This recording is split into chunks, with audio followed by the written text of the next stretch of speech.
மூக்கையனுக்கு தலைச்சுமையை விட மனச்சுமை அதிகமாக அழுத்தியது. தள்ளாத வயதிலும் இல்லாமை காரணமாக காட்டிற்குள் சென்று விறகு வெட்டி வந்து கிராமத்தில் விற்று பிழைப்பை நடத்துகிறார். ஒரே பையன்னு சொல்லி ஒழுங்கா வளர்த்தேன். படிக்க வச்சு வேலையும் வாங்கி கொடுத்து கண்ணாலத்தையும் பண்ணி வச்சு போட்டேன். அவன் இன்னைக்கு கை நிறையா சம்பளம் வாங்கினாலும் கட்டின பொண்டாட்டி பேச்ச கேட்டுட்டு என்னை கண்ணெடுத்தும் பார்க்கிறதில்லை. இதையெல்லாம் இருந்து கண்ணுல பார்க்க கூடாதுன்னு தானோ என்னமோ எம்பட ஊட்டுக்காரியும் உசுர ஊட்டு போட்டு நிரந்தரமா போயிட்டாள். எல்லாம் விதின்னு நினைச்சுட்டு நானும் விறகு சுமந்து வேலைக்கு சாப்பிட்டு இருக்கிறேன் என்று விசனத்துடன் விறகு வாங்கிய விசாலத்திடம் கூறினார் மூக்கையன். ஏங்க, என்னோட அப்பாவும் அம்மாவும் நாளைக்கு நம்ம வீட்டுக்கு வரப்போறதா போன் பண்ணினாங்க. நீங்க இப்பவே போய் மளிகை சாமானெல்லாம் வாங்கிட்டு அப்படியே 2 கிலோ மைசூர் பாகு வாங்கிட்டு வந்துடுங்க. மைசூர் பாகுன்னா என்னோட அப்பா ரொம்பவே விரும்பி சாப்பிடுவார் என்று கணவனை அவசரப்படுத்தினாள் மூக்கையனின் மகன் முத்துராமனின் மனைவி காயத்திரி. தந்தை மூக்கையனை முத்துராமன் நினைக்காத நேரம் இல்லைதான் என்றாலும் மனைவியின் பிடிவாத குணத்தால் அடிக்கடி பிரளயமே நடக்கும். உங்க அப்பா என்னத்த பெருசா சம்பாதிச்சு வச்சுட்டாருன்னு இப்படி கரிசனப்படறீங்க? இருக்கறதுக்கு சொந்தமா ஒரு வீடு கூட இல்லை.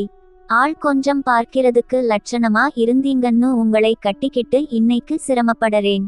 என் தங்கச்சிக்கு இருக்கிற வசதிக்கு நாம சுத்த பிச்சை. இதையெல்லாம் நினைச்சா அப்பப்ப செத்து போயிடலாம்னு கூட தோணும் என்று மனைவி பேசியது முத்துராமன் மனதில் முள்ளாக குத்தியது. இவையனைத்தையும் அவன் சகித்து கொண்டு சத்தமில்லாமல் குடும்பம் நடத்துவதற்கும் சிறு காரணம் இருக்கிறது. சொந்த வீடு இல்லை என்பதை காரணம் காட்டி யாரும் முத்துராமனுக்கு பெண் கொடுக்க முன் வரவில்லை.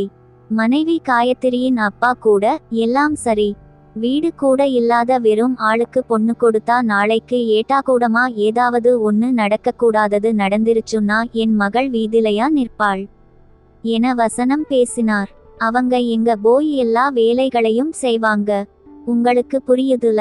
முத்துராமனை முதலாக பார்த்த காயத்திரி முடிவாக சொல்லிவிட்டாள்.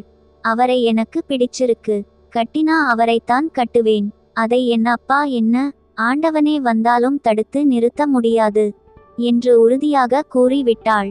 நான் இவர் கூட தான் எல்லா வேலைகளையும் செய்வேன்.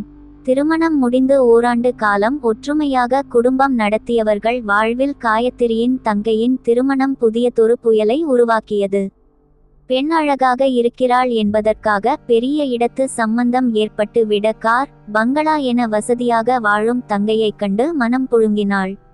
அதுவே நாளடைவில் பொறாமையாக உருமாறி பொறுமை இழக்கும் நிலைக்கு ஆளாக நேர்ந்தது.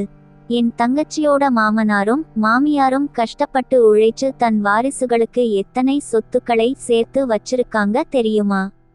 உங்க அப்பாவும் தான் இருக்காரே, போனா போகுதுன்னு ஒரு வாரம் வம்புல வந்தாரேன்னு இருக்கறதுக்கு இடம் கொடுத்து வச்சா அதுக்கெதுக்கு அத்தனை செலவு, இதுக்கெதுக்கு இத்தனை செலவு ன்னு ஒரே ரோதனையா போச்சு என்றாள்.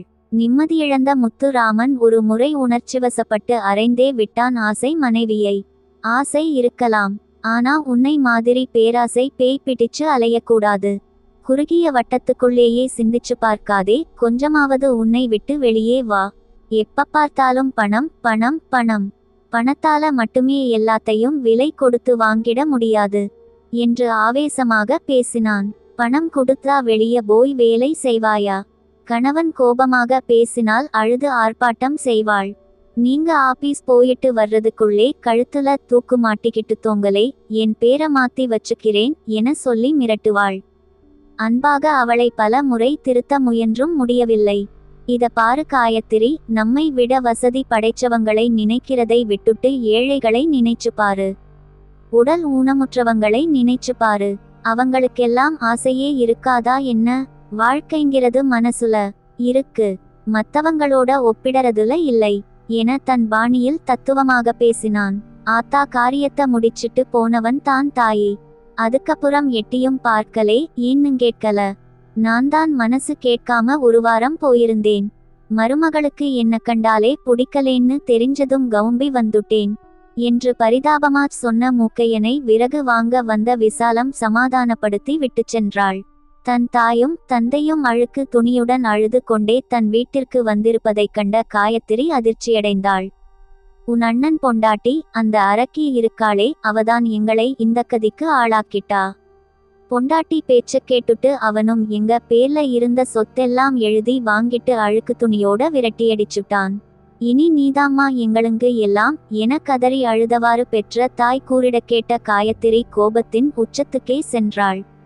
உடனே சென்று தன் அண்ணனையும் அண்ணியையும் இரண்டில் ஒன்று கேட்டு விட வேண்டும் என்று தோன்ற உடனே புறப்பட்டுச் சென்றாள் புகுந்த வீட்டிலிருந்து தன் அண்ணன் வசிக்கும் பிறந்த வீட்டிற்கு. அங்கே கண்ட காட்சி அவளை நிலைகுலையச் செய்தது. கட்டிலில் படுத்தவாறு தன் மாமனார் மூக்கையன் உறங்கிக் கொண்டிருப்பதைக் கண்டாள். காயத்திரிக்கு தம் பெற்றோர் போட்டது தன்னை திருந்தச் செய்வதற்கான அழுக்கு துணியணிந்த அழுகை நாடகம் என்பதை புரிந்து கொண்டவள் உடனே தன் வீடு திரும்பினாள். அனைத்தையும் தெரிந்து கொண்டு வீடு திரும்பிய காயத்திரிக்கு காஃபி போட்டு கொடுத்து ஆஸ்வாசப்படுத்தியவாறு கட்டிலில் உட்கார்ந்து கச்சிதமாக பேசினாள் காயத்திரியின் தாய் மரகதம். பக்கத்து வீட்டு பங்கஜத்தோட அம்மா விசாலம் வந்து நீ உன்னோட மாமனாரை கண்டுக்காம அனாதையா விட்டுட்டுதை சொன்னதும் உன் அண்ணன் அண்ணி அப்பா அதோட நானும் ஆடிப்போயிட்டோம். இரட்டை மேற்கோள்குறி முப்புள்ளி இரட்டை மேற்கோள்குறி. பெத்தவங்களை ஒதுக்கி வச்சுட்டு எத்தனை கோவில் குளங்களுக்கு போனாலும் நிம்மதி கிடைக்காது. இன்னைக்கு நீ செஞ்சத நாளைக்கு உன் பையன் திருப்பி செஞ்சா உன் நிலைமை என்னாகும்னு நினைச்சு பாரு. நல்லதுக்கு முன்னுதாரணமா நடந்துக்கணுமே தவிர கெட்டதுக்கு முன்னுதாரணமா இருந்துடக்கூடாது காயத்திரி. இரட்டை மேற்கோள்குறி முப்புள்ளி இரட்டை மேற்கோள்குறி. பணக்காரியா தங்கச்சி வாழறாங்கற காரணத்துக்காக உன் மாமனார் வயிற்றுக்கு ஊத்தர சாப்படை மிச்சம் பண்ணி பணக்காரி ஆயிடலாம்னு நினைக்கிறது எந்த ஜென்மத்திலும் முடியாத காரியம். இரட்டை மேற்கோள்குறி முப்புள்ளி இரட்டை மேற்கோள்குறி. திட்டம் போட்டு கடுமையா உழைக்கோணும். கணவனை மட்டம் தட்டி பேசாம அவங்க செய்யற காரியத்தை தட்டி கொடுத்து ஊக்குவிக்கோணும். வெறும் பிடிவாத குணத்தால எதையும் சாதிக்க முடியாது. கடுமையான பேச்சால சாதிக்க முடியாததை கனிவான பேச்சால சாதிச்சிடலாம். தன் தாயின் அன்பான பக்குவப்பட்ட பேச்சால் தன் மனம் தனக்குள் உள்ள ஆசைகளை களையெடுப்பதை காயத்திரியால் உணர்ந்து கொள்ள முடிந்தது. இதுவரை மற்றவர்களிடம் மட்டுமே குறை கண்டு பிடித்து வந்த தன் மனம் தனக்குள் இருந்த குறைகளை கணக்கு போட்ட போது வேதனைப்பட்டது. வாழ்க்கை பணம் சம்பந்தப்பட்டது என்பது மாறி இன்று மனம் சம்பந்தப்பட்டது என்பதை உறுதியாக்கிக் கொண்டாள். விழுதுகளை நம்பி வேருக்கு தண்ணீர் ஊற்ற மறந்து விட்டதை எண்ணி வருந்தினாள். உடனே ஒரு முடிவுக்கு வந்தவளாய் தன் தாய் தந்தையுடன் கணவன் முத்துராமனையும் அழைத்து கொண்டு தன் மாமனார் மூக்கையனை தன் வீட்டிற்கு அழைத்து வர பிறந்த வீடு நோக்கி புறப்பட்டாள் காயத்திரி. முத்துராமன் மகிழ்ச்சியோடு தன் மனைவியுடன் நல்ல வேலை செய்ய சென்றான்.